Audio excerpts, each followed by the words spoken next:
on mute.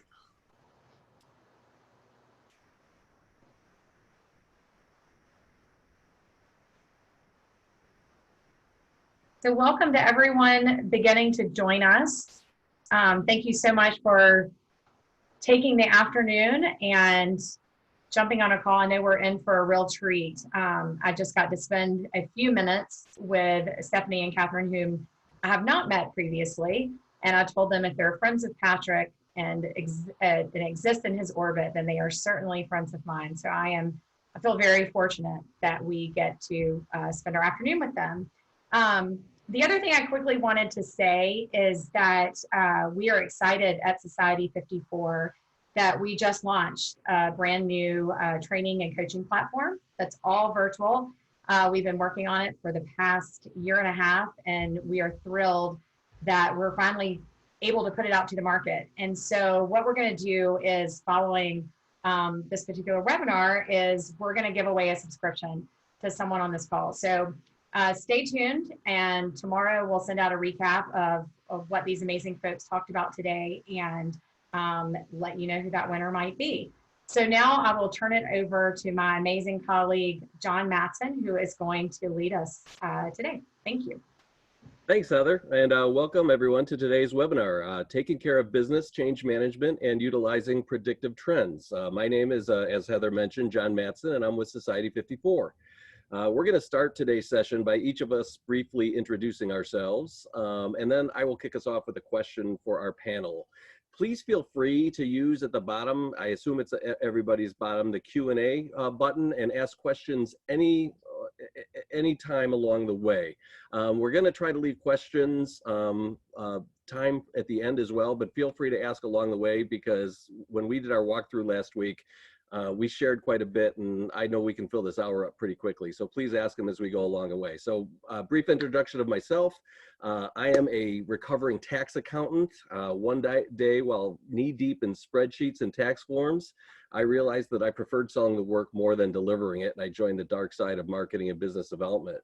I did that for several or a few of the big four accounting firms over a dozen years, and then I switched to law about 10 years ago, where I served in a mid-sized law firm, as well as after that an AmLaw 100 firm. So I'm nearly 10 years in legal as well. So I've got a nice mix. So that's a little bit about me. I'm going to pass it off to Stephanie. Hi there. Thanks, everyone. Thanks, Jon. My name is Stephanie Corey. I started my career back at HP, where I was chief of staff and head of legal operations for several general counsels. I worked there for over a decade. I had a brief stint at VMware, and then I moved to Flex International, formerly Flextronics, where I ran their legal ops and was chief of staff to the general counsel, John Hoke. And 4 years ago, I can't believe it'll be 4 years already in August, John and I left our in-house jobs and started Up Level Ops, where we are now a consulting company who works with many general counsels, setting up legal operations in their departments and really looking at people, process, technology. So all of the things that they can do to make their departments more efficient and automated and all of that. Also, while I was at Clock, while I was at HP, I started the Clock organization. So I've been really entrenched in the legal ops world for a long time. I'm happy to go next. Round robin, I'm Catherine Crow. I'm the founder of Digitory Legal. Digitory is a cost analytics platform and service really focused on bringing data-driven pricing and cost management to law. And we do it by leveraging data within e-billing or practice management software, a lot of which is pretty dirty or unstructured, and transforming that data into actionable insight that customers use to understand what complex legal work should cost and why, create really accurate, well-scoped budgets and fee arrangements, project manage, communicate around costs very effectively, and generally excel at the business of law.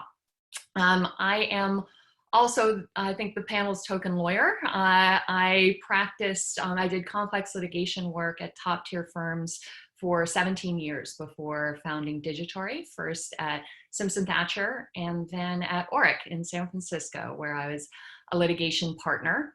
And really that experience of being a partner and having to answer that how much question in the context of very, very thorny, difficult bet the company cases, and then live with the answer over the life of the matter is a lot of the passion behind what we do, because getting that right takes data, people, process. It's very difficult, but it's absolutely mission critical, and I think now more than ever.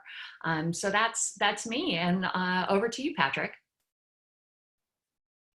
Yeah, Mattson, you and I got to talk about the order that we went in here, because me getting to follow Steph and Catherine is it's a little bit like Milli Vanilli following Springsteen and McCartney. I don't know what I did to you, man, but wow, yeah, this is so. I'm the one that's not nearly as impressive as the first three.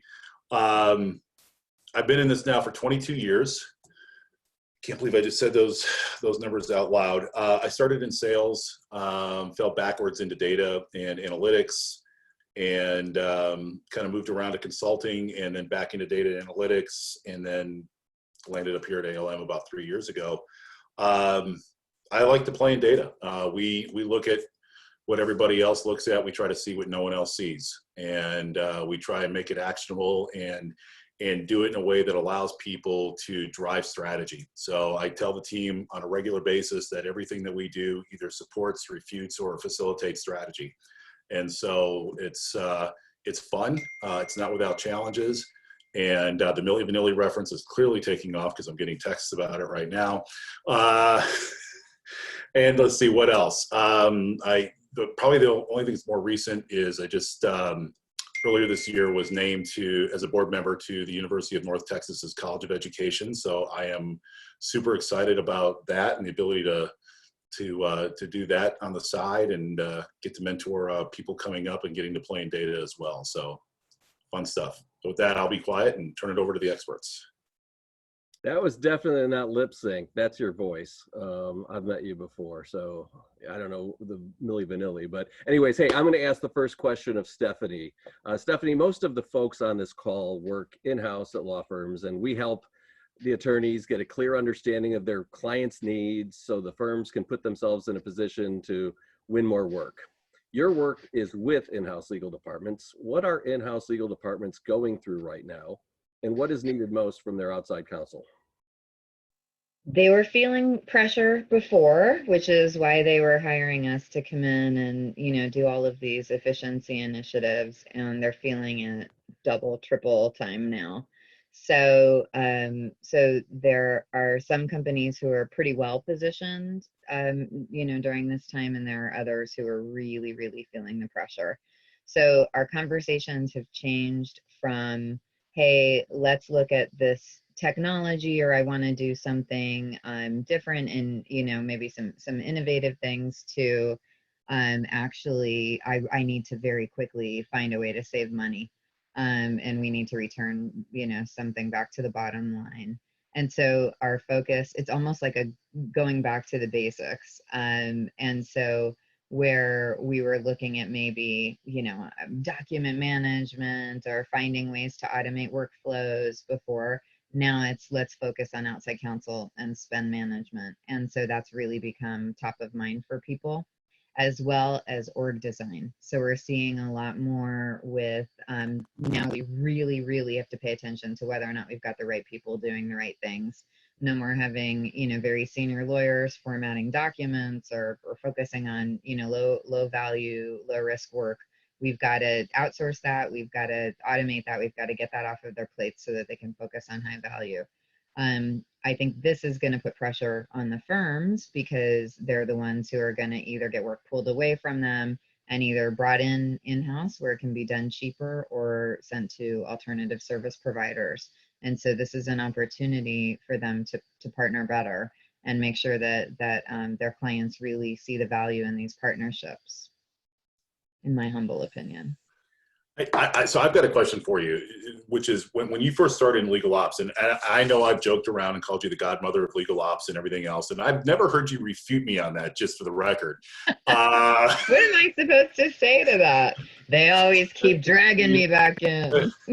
But when you started legal ops, it was, I tell a lot of folks around here are on the marketing and BD side, and you and I have talked about this a little bit before, right? I view what you did when you started coming in with legal ops very similar to what a lot of the folks on this call, when they were coming in and as CMOs, as chief business development officers to law firms, very similar in the roles that they were selling internally to a lot of people who were risk averse, change averse, and never really had somebody in that role. So when you were coming into your role in legal ops, were you finding yourself more in the implementation side and then moving into the spend management and really the strategy side, or was it the other way around? Which came first in that respect? It's funny. I think when I hadn't really thought about it like that, Patrick, but when I started it, I was very focused on spend. And so I have a finance background. Actually, that's where I came from. The finance world. I was working in mortgage banking and had brokerage licenses and all that. So HP was looking for, it was called legal operations, but it had a very heavy financial component to that. And so they really wanted to get their arms around spend.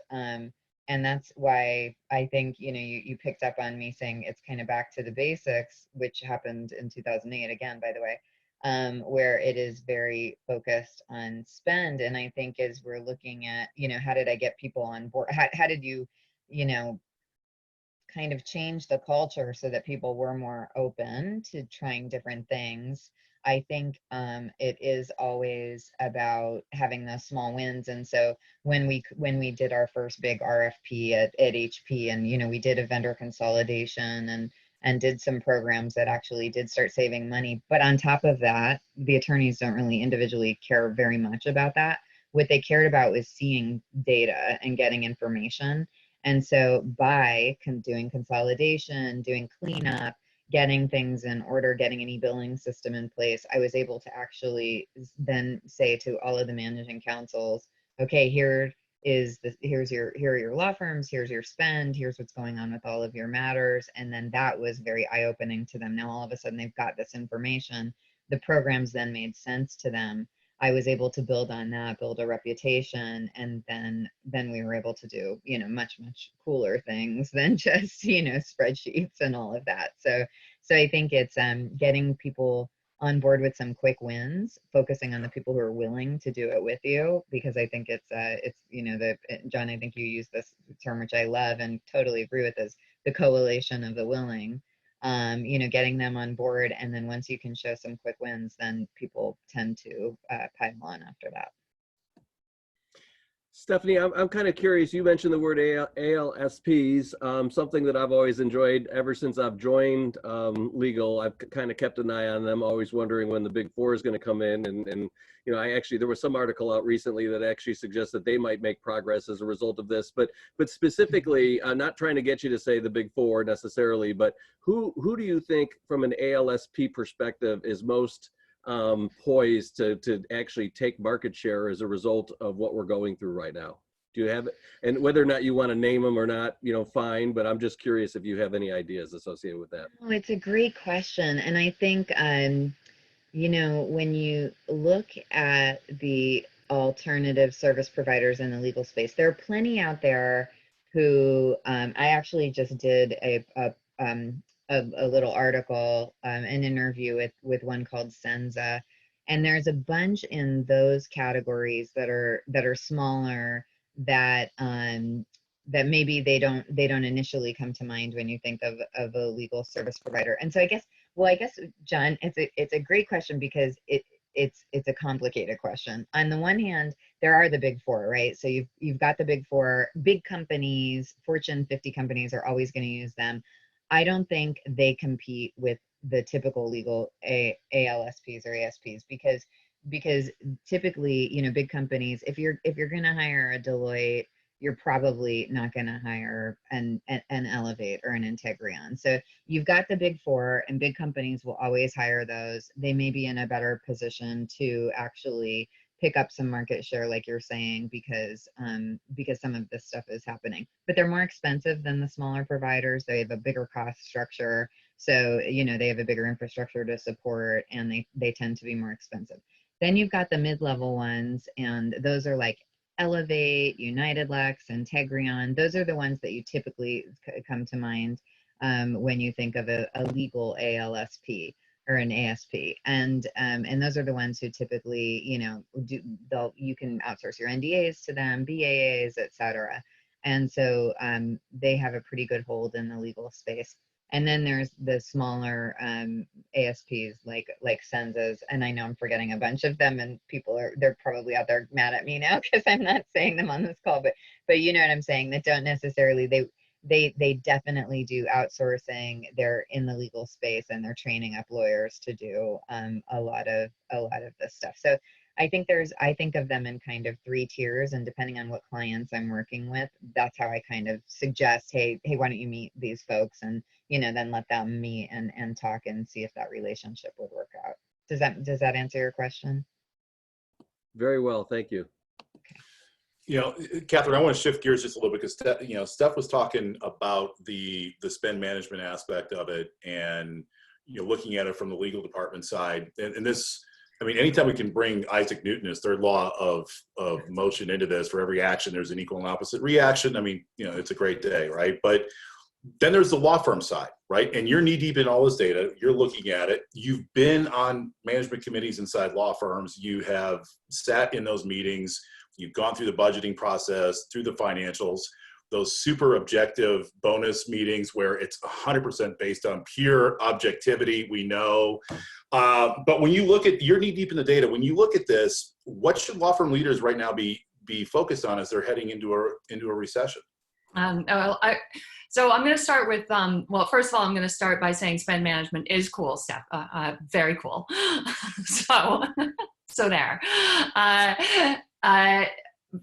Second, I want to sort of start with the why, and then I'm going to get to the what. So, from a law firm perspective, it's really good to start with Stephanie and explaining sort of where the inside counsel are, because there is. It is important for law firms to take a moment, take a breath, and think about what their clients are not just experiencing now, but about to experience, and what they may be doing now, so that they can best position themselves.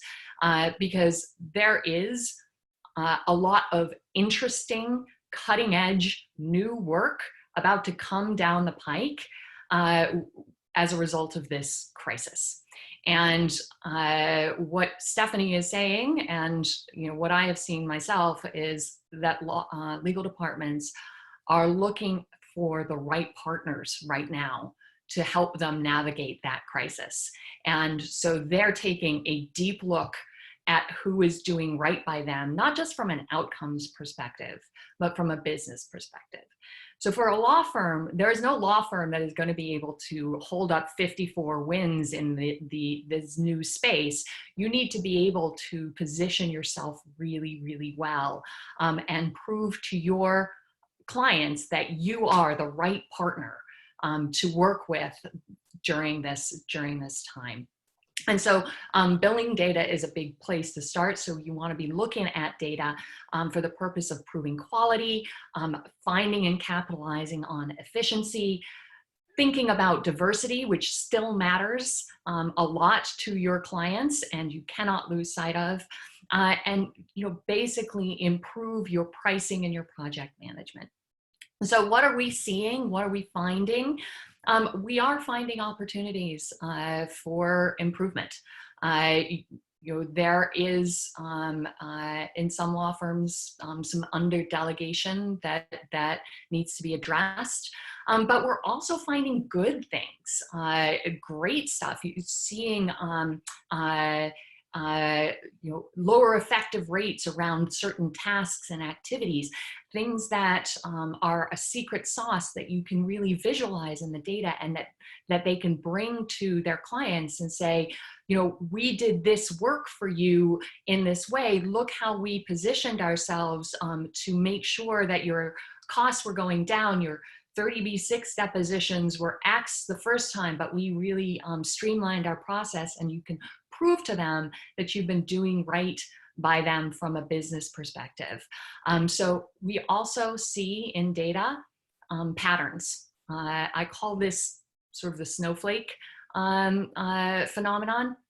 And I call it that because lawyers, including myself, I mean, what I did every time I did a complex litigation was so unique, such a snowflake, that it was just impossible to predict the cost. So, you know, that's very ingrained in our profession. That's a cultural issue. And what we find in data is that even snowflakes follow patterns. And when you really are examining your data and looking at it, those patterns emerge, and then you can refine. So once you see the patterns, you can price more accurately. You can, when there's a scope change, you can put a number around it, so communicate more effectively, and you can process improve. You can say, all right, this is what it did cost. Now let's get to what it should cost. But we're also seeing some disturbing things in diversity, and I want to take a moment on that. You know, diversity and inclusion still matters to clients, and one of the most important ways that you can facilitate advancement in the industry relates to work allocation. And so as law firms are looking at their data, they should not only be looking at it as a cost and efficiency, but also as a talent development and diversity inclusion, because data-driven talent development initiatives are really important right now. They matter to your clients, but they're also, and they're scorecarding based on how well you are doing, not only in who's on the team, but also what kind of opportunities they are getting. So I really, really, really encourage law firms, as they're looking at data and trying to position themselves to be those partners, to be thinking about diversity and inclusion and using data to advance that. And the final point I'm going to make is there are some challenges that we're seeing in data that relate to data quality. And so there's some change management to be done. And I'm going to say something that not everybody agrees with, but lawyers can change.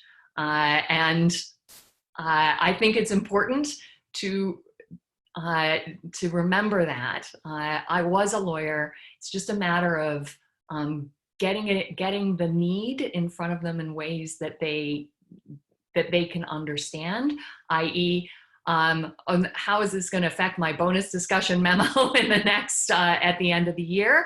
How is this going to help me secure clients? Why do I care? Then they will change. If I understood how important accruals were, Stephanie, when I was a third-year associate, you're darn right. I would have been absolutely all over that. Okay, so I'm going to pull Jon into this now as well too. Jon, when you were selling legal services and you were trying to get the attorneys to change behavior, what was one of the biggest obstacles that you ran into? Well, I guess it's just what are the levers to get them to behave differently, right? And usually the biggest one is comp. So if that's the one that you're fishing for, Patrick, oh, I yeah. think you got it. So. But this is what it comes down to, right? Part of what we're talking about today is change management with predictive trends. And so we've got two sides of the story here. We've got on one side, Catherine, congratulations, you're representing the law firm side in this data argument. Steph, you're over here, you're representing the corporate side. You're looking for total, you're looking for total cost of the matter, right? You don't necessarily care so much about rates. You don't care about, you're looking for total matter cost being at a certain number in a deliverable. You, of course, Catherine, now, depending on what your comp plan is, you really don't care about the total matter cost, right? You could be You could be looking at the number of hours that you're billing to a matter. You could be looking at the realization. You could be looking at a variety of different things. And then we're not even talking about fee arrangements, right? So we haven't even gotten to this point around fee arrangements. So I think that's the question I've got is at what point, how can we bring together the buy side and the sell side to speak the common language around fee arrangements and drivers of behavior that are going to lead to what the client ultimately wants to achieve, which is predictability and consistency with the cost in their matters, and what the law firm wants to achieve, which is profitability and growth. How do we do both of those two things at the same time? And is it even possible? There are a lot of questions in there. So I do think it is possible. You probably know, Patrick, I'm a fan of alternative fee arrangements. But I'm a bigger fan of scoping. So the way I used to say it was I could live with getting the cost around a deposition wrong. What I couldn't live with was budgeting for 5 and finding out I had to take 55. So I actually think project management and communication and surfacing scope changes and being fair with each other, a trusted partnership relationship, but managing well, but scoping well at the outset, rolling up your sleeves is the way to bridge the divide between the business and the practice of law and build more trust and communication between law firms and clients. Because ultimately, that's really what it comes down to is the trusted advisor relationship. You need to deliver value and you need to understand what it's like to be a client who has a budget overrun and be communicating around that. Give them what they need to succeed in their own jobs.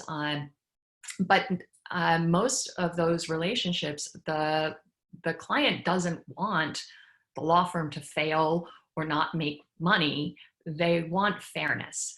So I believe in scoping and measuring as a way to bridge that divide. I'm a big believer in risk sharing and innovative pricing structures. There are a lot of ways to give clients what they want and build that trust and reduce the tension. And I also think that cost transparency has been missing from our industry for a long time, and making sure that is there is going to build that relationship. So that's a long answer to a long question. I'm not 100% sure I answered it, but the bottom line is we can do better, and I've seen it happen.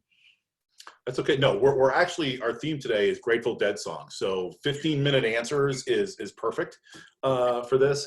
But so Steph, going back over to you now, right? With everything Catherine just said, which I think we all agree with as well, what do you need to see from the outside counsel management perspective to be able to then put that level of trust in the firm and be comfortable with it and be willing to go back to the business or back to leadership and be able to say, I'm good with this and sort of put your risk on the line with your job? Yes. And before I give you the answer, I was gonna say, talking about our Grateful Dead theme, I've got a touch of gray. So anyway, but I think I really honestly don't have much to add to what Catherine said. I think she's exactly right. We don't care. I mean, from an in-house perspective, I don't care what your hourly rate is if we get off of the hourly rate.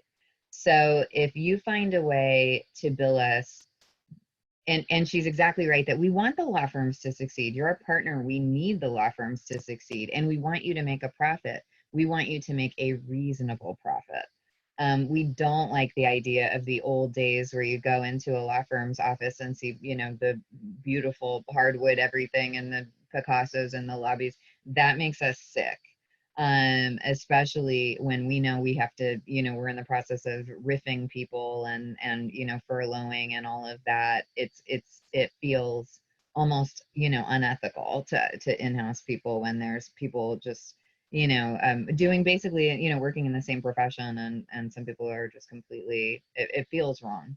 And so speaking from an in-house perspective, if we could move away from hourly, because you're paying for effort rather than for a value that you're getting. And I can't honestly think of anybody else who still really bills hourly. Like, if you get a remodel, you have a plumber come in, everybody's working off of fixed fees. So and I agree with Catherine, there's lots of data. At this point, law firms have been tracking this stuff for so many years. They should be able to work out project-based or even phase-based billing approaches, right? So nobody's saying, give me one price for a big litigation matter. No, that's not what anybody's saying, but let's do phase-based, and then this way, what ends up happening is the in-house team, what would make me feel great is I could go to the CFO and say, this is exactly what we're, for this quarter, 3 months out, which should be doable. This is what we're going to be spending. That would give the CFO so much comfort, and it would give the legal department a significant amount of credibility. What ends up happening is we blow our budgets because every in-house person has been through this. Then we have to go knocking on the CFO's door, hat in hand, and it is not a good look for legal. And the CFO, we get lots of eye rolls. The CFO starts complaining, takes it to the CEO. It goes all the way up the food chain to the highest levels, and it makes legal look terrible. So to, Catherine's point earlier about accruals, because we went on in our earlier prep call, I was complaining about that just these little things really, really matter to the in-house teams.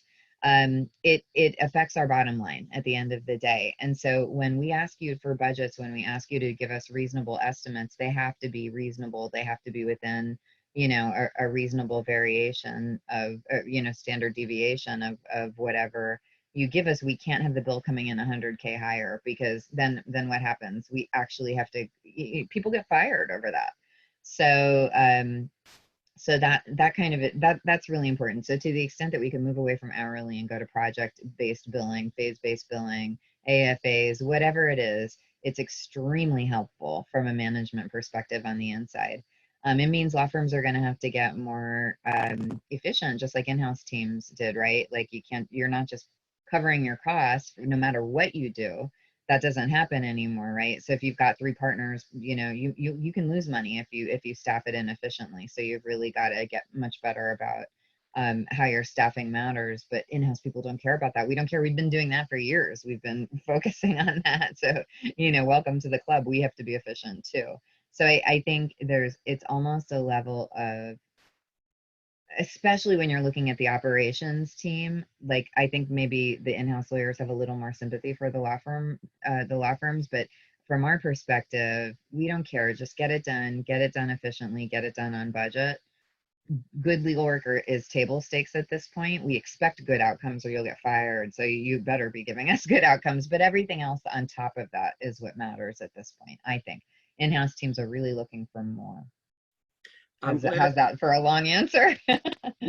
I'm glad Steph brought up the CFO, because the CFO is not going to give any sympathy about the big law firm, because from the CFO's perspective, the big 4 accounting firm that he's probably working with, probably a couple of them, give them flat fees. And yes, the accounting was done by partners and associates billable hours, of course, but that was just to kind of understand the I should say the matter of the engagement dynamics. It wasn't something that necessarily was seen by the client. So from a CFO perspective, he doesn't understand why it's so wishy-washy with the law firms. So in just about everything that I did in my X number of years of accounting and Big 4 accounting, 98% of everything was an absolute flat fee. And sometimes there was scope creep and sometimes there were changes, but that's when we were always having communication with our clients as well. One thing that I've noticed difference between Big 4 accounting and big law is there's less communication that happens at just about anything that you do.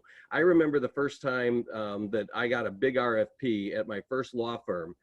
We got this RFP, I read it, I met with the team, we were the team to beat for sure. And I said, okay, That's great. Let's ask for a 1-hour meeting. They're like, why? It's right there in the RFP. Well, no, we want to dig a little bit deeper. And imagine if we're competing with 2 other firms, and we're the only ones that ask for a meeting. Or what if they don't give us an hour meeting when we say, hey, we'd like an hour meeting? We're about to put in 30, 40, 50, 60, God knows how many hours on this RFP. And if they can't afford us an hour meeting, but lawyers have, I found them to be very hesitant about it. And then one time we won, well, we won more than one time, but one time when we did win, I said, let's go ask them why we won. And they're like, no, we won. We got to just be quiet and deliver the work now. I mean, so there's different communication that goes on. We used to have, annual planning meetings with our clients each time to just have that conversation. And when you open up that communication, it's easier to communicate along the way during the matters as well too, especially if there's any changes that have to happen as well too. But it's lawyers, from what I have seen, 10 years to maybe 15 years of accounting experience that I have, just a lot more hesitancy when it comes to that openness and discussion on an ongoing and consistent and especially proactive way. So that's a big difference. So Patrick, I don't know if you want to put any wrap up on that, and if you do, that's fine. If not, I do have a question from the audience that I'd like to pose. So whichever you're thinking there. Okay, I'm going to fire away with this. So thanks, Nan, for the question. That is asking of the entire panel. So whoever wants to jump first, what can we do during this crisis to reach out to our clients beyond pricing management? What do you all recommend? I have an answer to that, just because coming from in-house, I know, and going through a couple of crises over my, 2 decades, Patrick, I'm right there with you in experience level there. I think a couple of things. One is coming to the table with data, which should be happening anyway. When you do your QBRs and asking for those meetings just to check in on quality, because what happens is if a client is gonna fire you, they're probably not gonna talk to you about it first. They're just gonna stop sending work your way. And so, I think I even read a study that's what happens. And it's certainly what we've done in-house. They're stinking up big time. We're not going to be sending them more work, but usually the hard discussions don't happen. We just stop sending them work. So I think if you force the conversation, I think that goes a long way. And I think, bringing data to the table, and I know Catherine would agree with me on that one, right? But you've got all this data available. So even just going to the table and saying, look, these are the matters we worked on. Here are the outcomes. We think we did a really good job here. We think we could have done this a little bit differently next time. If we do this, this will be better. What do you think? And I think just asking the question and starting the dialogue, that would be huge, because so few law firms actually do it. I think the bar is set really, really low when it comes to sharing information like this.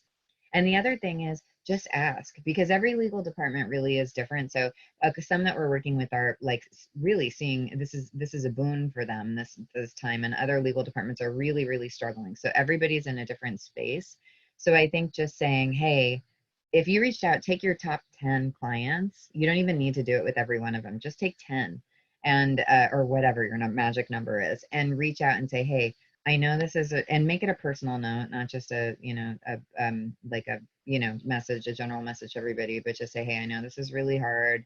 This is not an easy time. What can we do? I was thinking maybe we could set up a call and talk through some ideas to, make you guys take some burden off of you. Do you need help with covering some nonsense costs? Like when you're in house, things get cut, like subscriptions. So when I was in house, I had to cut our whatever, one of our big newsletter subscriptions. It was 10 grand a month. I'm like, we're really squeezing every dollar we can. That has to go.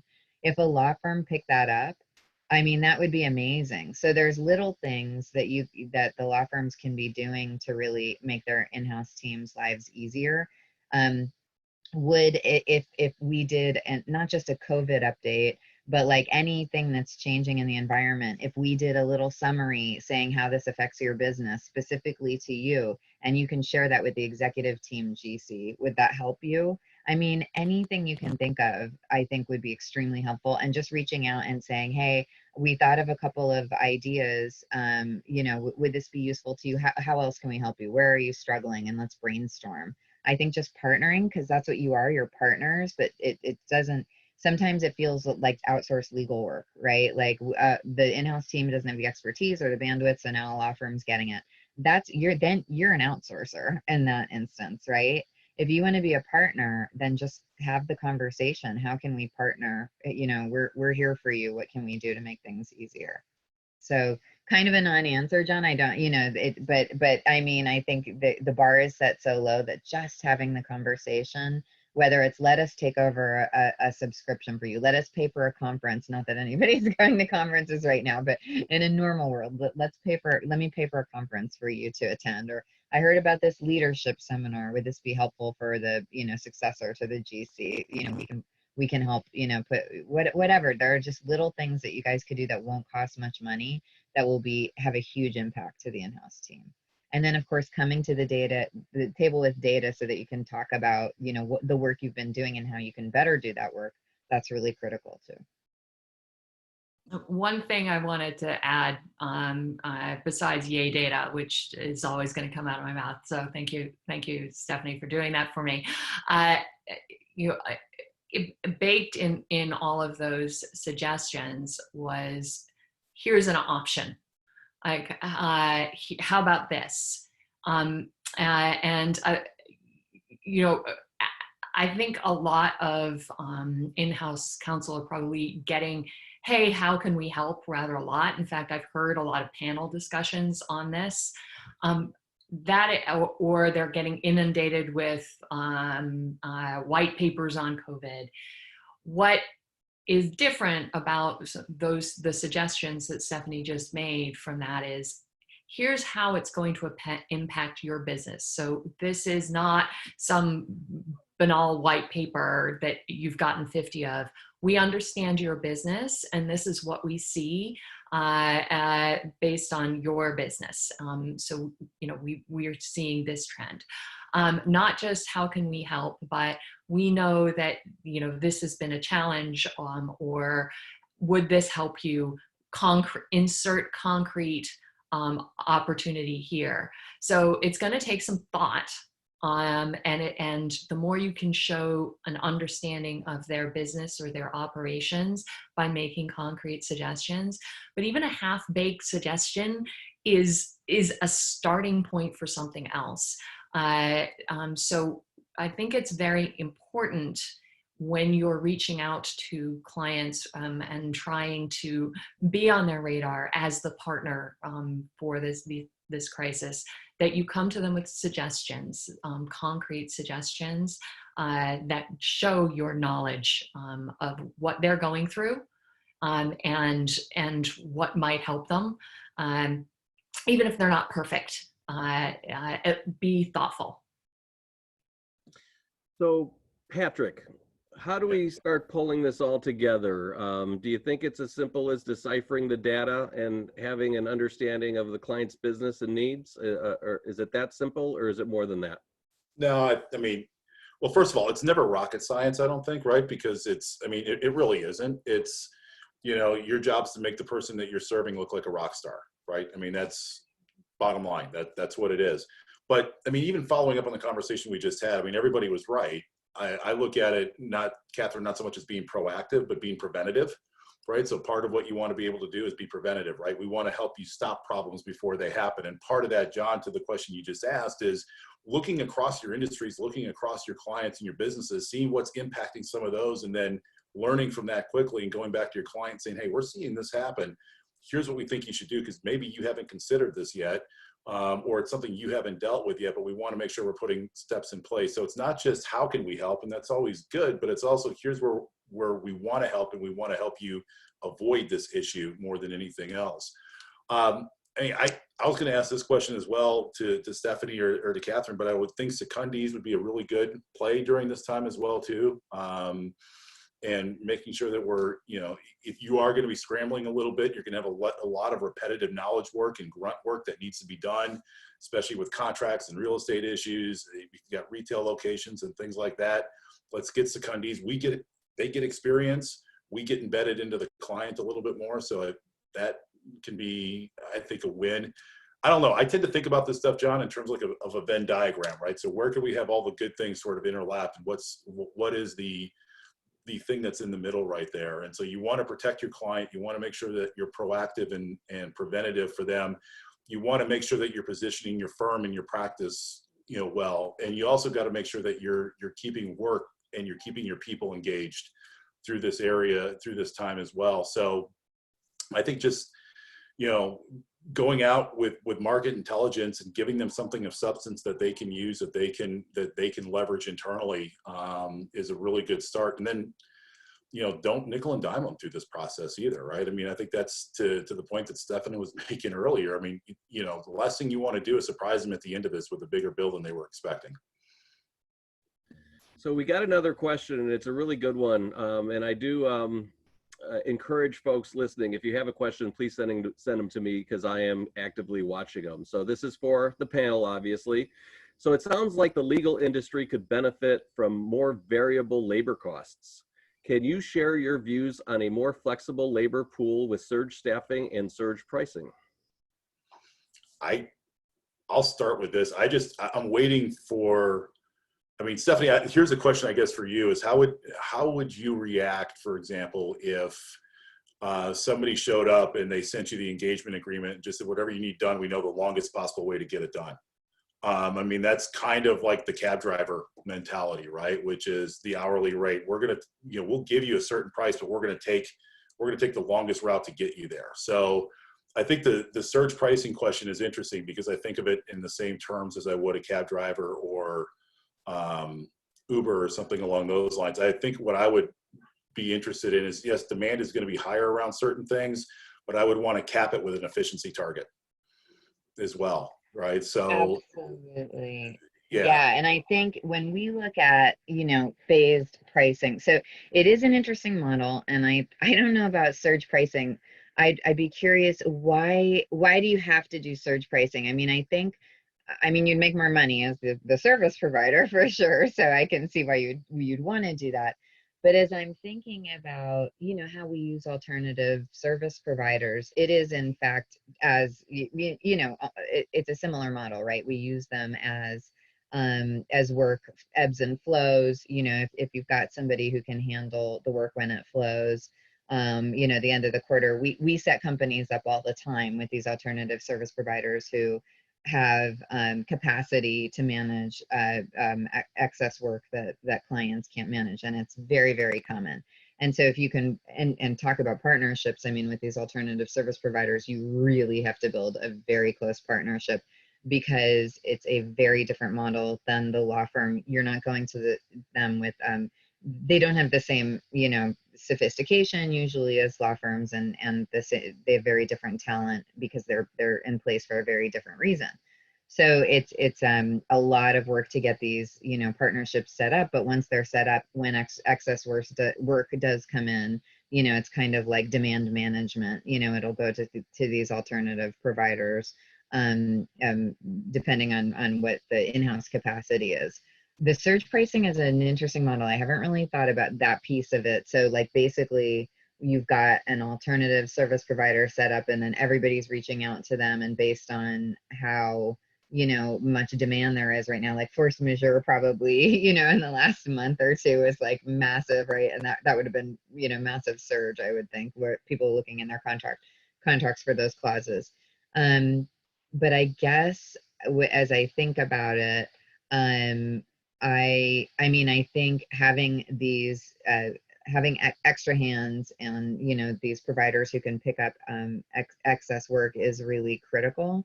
And Patrick, you asked a question, and I'm forgetting what it was. We were talking about pricing, and what was the pricing piece of that? Remind me.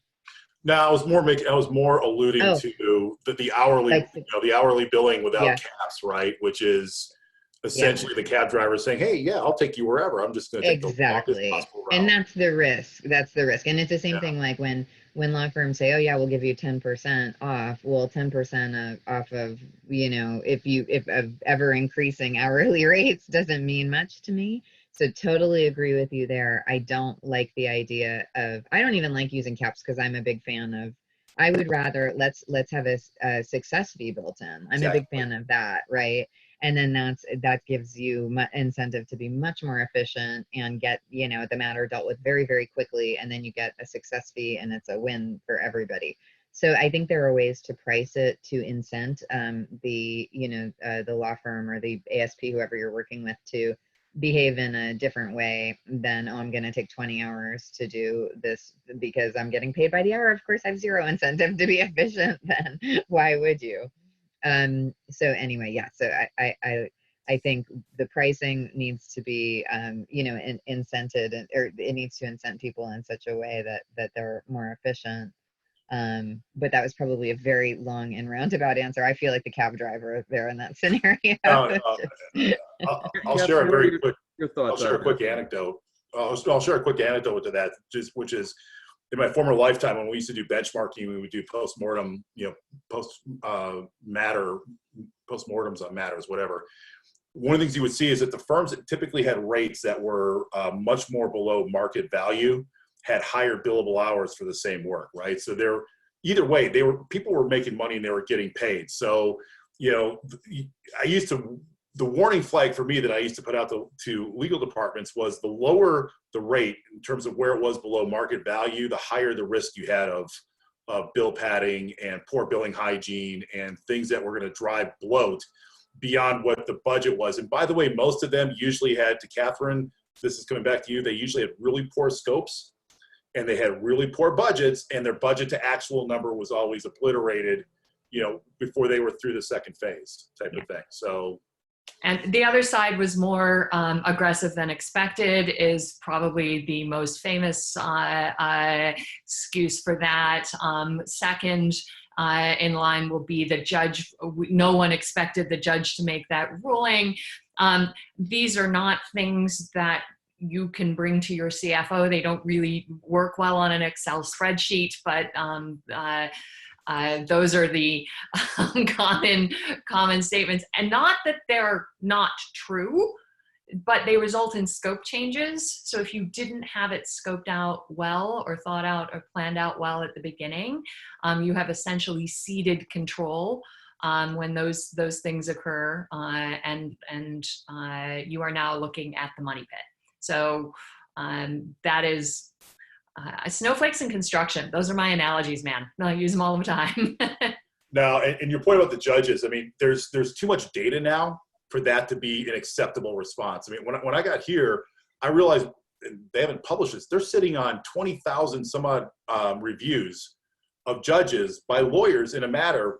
So matter closes, they survey the lawyers about the judge, how they manage the matter, their knowledge of the matter, their impartiality, you know, length of time. So you're looking at all these things, and there are correlations, and you know this as well as anybody. Lex Machina and some others have done a really good job of pointing this out, where certain courts, when you do your early case assessment, certain judges in certain jurisdictions, you know going into this that it's going to be a longer matter, right? There's going to be more billable work that's done.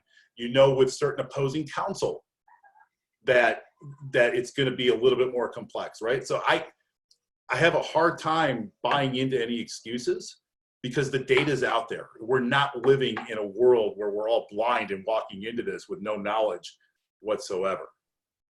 Sorry, now 45 minutes in, we just got really controversial. Sorry.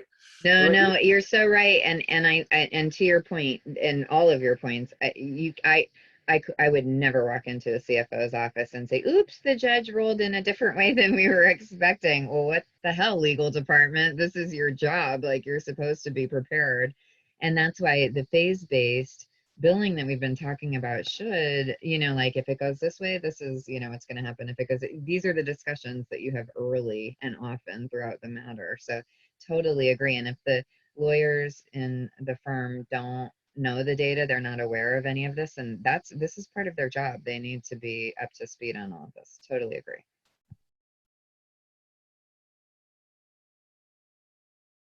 So somebody should tell John at this point that he's on mute. I think I'll do it. So thinking about the surge pricing though too, it made me, you have to have scarcity of supply in order to even consider surge pricing. And unfortunately, I have yet to be in a legal market with scarcity of supply. But it does make me think of something that you said, Patrick, when we met last week, that in this market, we need, firms need to find something that's hard to replicate. Otherwise, we're just competing for commodity work. So, you know, you actually have to have the big ideas that you're kind of bringing on your own. You know, we did that a lot in accounting.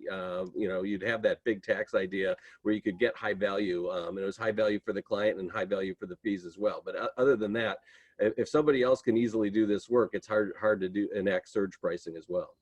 Yeah, I did a webinar yesterday. We actually talked about this, which is, you know, the riddle is 6 law firms go in for a meeting. They all do the needs analysis. They all solve for the same problem. What do you call it? And it's commodity, right? And so there's 4 people here, I guess, all 4 of us who all have individual businesses, and we all are seeking the same thing, which is we want to find an area where we're different or unique than everybody else. We want to create demand around it. You know, so why should a law firm be any different, right? And by the way, Steph, I mean, I'll go right back to you on this, right? If you're looking, when you do a convergence project or you do an RFP, you're trying to put the law firms in a box. You're trying to make as much apples to apples as possible, so there is no variation or no differentiation, right? You want to be able to say, you're all the same. Now we're going to pick and choose which ones we want the most, and we're going to force you to give us better pricing. And I'm going to give you a little inside baseball here, how those decisions are made, because I can't even tell you how many RFPs I've been through in my career. And it comes down to the most minuscule and sometimes the most random things. It's not like whatever you think differentiates your firm, that's probably not what your clients think. And so, for instance, when we're evaluating, I know this sounds ridiculous, but when we're evaluating firms and I'm trying to get, hey, I know you love this guy at blah, blah, blah, but we're really trying to drive work here so that we can, you know, develop this partnership and do these convergence things and have all the good things that when you're driving more work to one partner, you know, then you develop better partnerships and all of that. And can you just try these people here? I mean, those are the conversations that we're having. And when firms are neck and neck, it's literally like, did they do anything to piss you off, or was there anything? It could be they didn't submit a bill on time when I asked them to, or they're really off on their accruals, or it could be something so minor that if you're neck and neck with somebody, it's your ops manager who's like really at the end of the day saying, you know what? These guys signed the retention agreement without redlining it at all. They said, no problem. Well, you know, these guys are way easier to do business with. That's what ends up winning, really, when you're neck and neck. I hate to say it, but that's just how it works out. I'm going to ask a speed round real quick. We've been talking about what we should be doing in working with our law firms. As concise as possible, can you please let me know the things that that used to be pretty prevalent that just shouldn't be done anymore? Hopefully that's not too, so things that used to be done that we should absolutely stop doing. After everybody answers, I'm going to do a quick recap and then we'll do our toast. And it's been a great panel. So Stephanie, do you want to go first? I would say no block billing. If we're still sticking with hourly, right? If you're flat fee, we don't care. But if you're still sticking with hourly, do not block bill, and do not know that your in-house partner is either chief of staff or head of ops. Make sure that you're communicating with that person. That person is way more influential than you can imagine. Thank you. Catherine.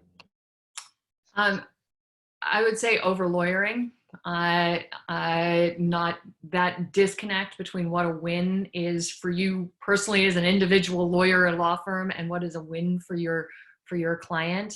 So over lawyering is embedded in law school training, frankly, and that's something that we should be, as an industry and law firms, should be looking at. Thank you. Patrick.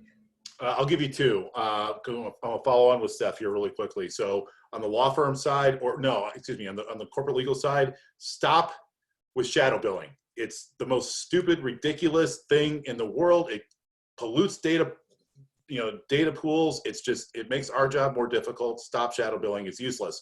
On the law firm side, something called upbilling, which is the rounding down or the rounding up every hour on something. So we can tell when we look at everything, you can tell that people are rounding down to the half hour, up to the hour. You see it, especially as it aggregates over a period of time. If you want to get caught, if you want to have a scope on you and your work, keep doing that, right? Don't do it, and you're probably not going to get as much oversight. Okay, was that quick? Very quick, thank you. All right, so we did get another question. Somebody said, hey, this was extremely helpful and they'd like to be able to see this recording and refer back to it another time. I know we're recording it. I'm pretty sure we can do that. And we'll follow up and we'll let you know how that can happen. So I'm going to quickly kind of just talk about the few salient points that I wrote down here. Think about spend management, think about organization design, focus on high value, beware of the alternative legal service providers. Cutting edge work is now coming. How are you going to position yourself to win it? Look for the right partners. The companies are looking for the right partners and the right law firms. Diversity still counts. Don't let diversity go on the wayside like it did in 2008. Stick to it.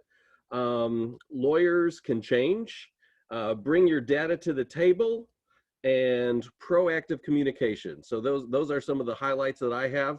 We are going to be ending it with a toast right now. And this one I thought was appropriate considering everything that we're going through. It's really quite short, and that's probably good because it's 6:01 right now. So I want to thank the panel. I want to thank everyone that came to visit us. It was a great panel. I look forward to seeing the recording of it. So here's our toast. Here's to staying positive and testing negative. Cheers. Thanks, everybody. Cheers. Thanks, John. Steph, Catherine, thank you both very, very much. Appreciate it so much. My pleasure. Thanks, Our everybody. pleasure. Thank you. Thank you all for attending, and thank you, John and Society 54 for hosting. Absolutely. Very fun.